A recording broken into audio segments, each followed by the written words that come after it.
in their last 17 games. It's a 9-point victory for the San Antonio Spurs over the Boston Celtics. 125-116 your final inside of the Frost Bank Center. Here is the record for the top 5 teams versus each other in the NBA this season. You see the Spurs top that list. They are 9-3, a 75% winning percentage against the other best teams in the NBA. It's very impressive. The young ball club, young team, been able to establish themselves this season, not letting up, and they was able to display that tonight, playing against a championship team that's, looking to contend for the 2026 NBA championship. 2 seed in the East versus 2 seed in the West, and it was the Spurs who got the best of this matchup. Several guys contributed.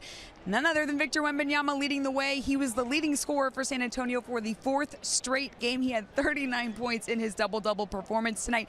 8 made threes. It was incredible to watch tonight from him. Well, he's been getting better. I think he's able to adjust his game a little bit. Obviously, you've been able to see his perimeter shooting has been elite since after All-Star, and I think he's been able to continue to lead and doing it in so many different ways, and it's creating a lot more spacing for the guys. It also helps that the perimeter guys are shooting a lot of threes and making them as well.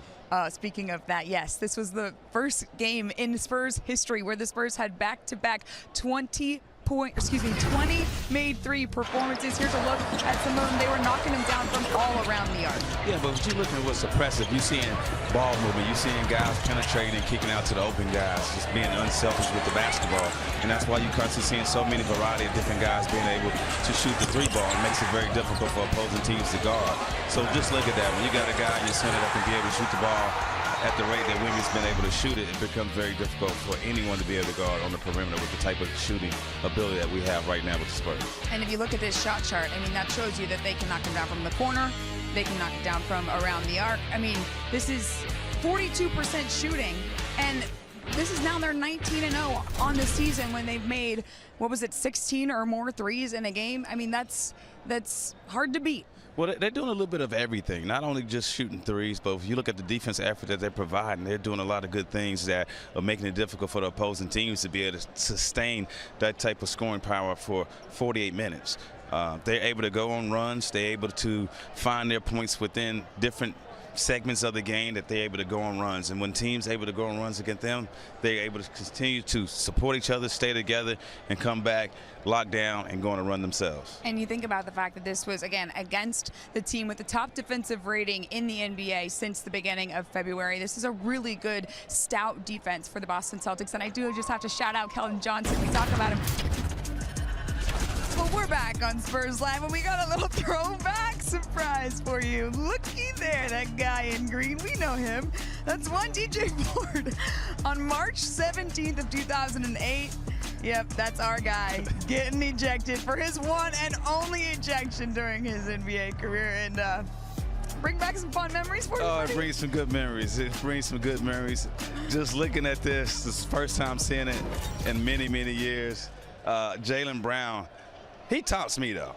I thought my video would have been a little bad. I thought I'd went a little. You thought you looked cooler out there? Yeah, I thought I went off the meter like Jaylen Brown, but no, I think he tops getting ejected tonight. Well, speaking of that, we have that to show you as well. Jaylen Brown's second quarter was not happy with the officiating in the first game between these two.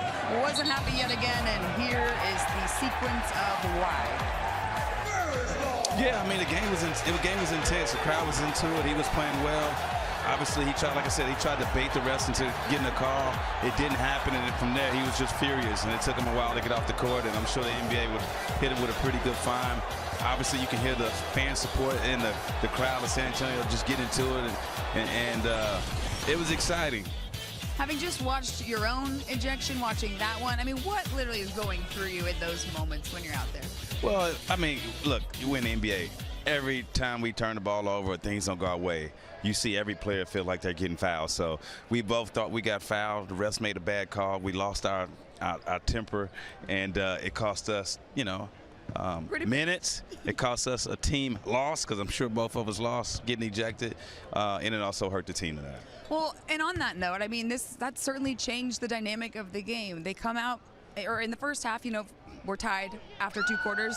Second half, the Spurs were able to pull away. Jaylen Brown being as prolific as he is for this Celtics team, not having him out there in the second half certainly hurt them. It did hurt them, but it still gave us an opportunity to see what it looks like to play against a championship contender team and some champions. And we understood that we matched the talent, matched the effort. We brought the effort. And we wasn't scared at all. And I think this Spurs team continued to show that they're not afraid of anyone.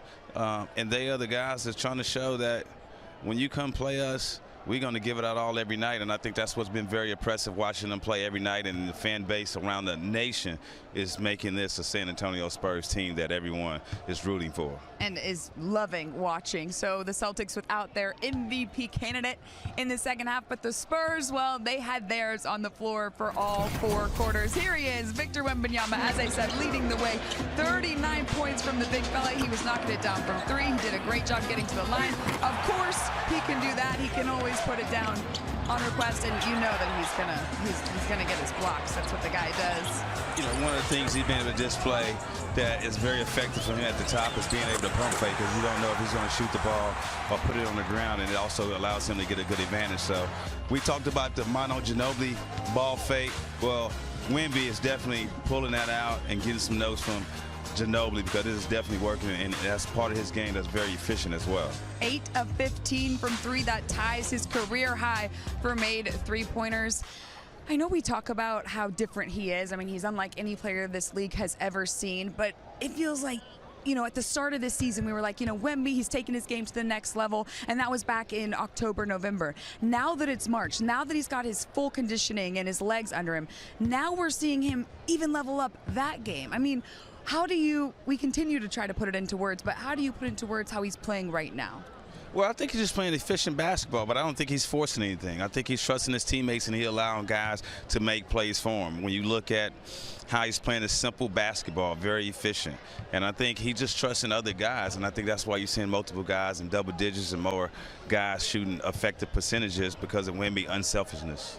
He's talked about that at length. He says, I trust these guys so much. I love them so much. I know. 6-game homestand. They're 3-0 so far. What is the team saying about staying even-keeled heading into another tough one against Boston tonight? Well, I've got to tell you, being even-keeled is a theme that's embedded within the culture of the San Antonio Spurs, and that goes all the way back to former Spurs coach Greg Popovich.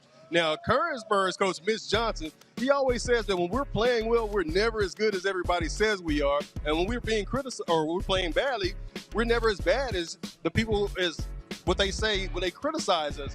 So that's an even-keel approach there. And look, the Spurs are in the middle of a 6-game homestand. They're on game 4. And one of the commonalities during this homestand is that teams have tried to impose their physicality on the San Antonio Spurs.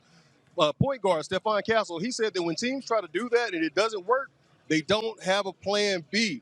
Well, I can tell you, Victor Wembanyama told us that they are already working on plans B, C, and D.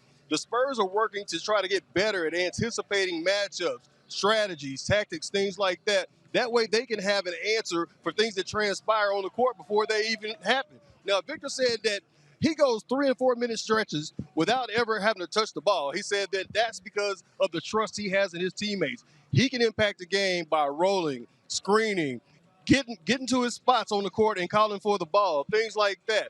That's because of the trust he has in his opponent, in his teammates, and they trust him just as much. Yeah, we know he can do it all. But by the way,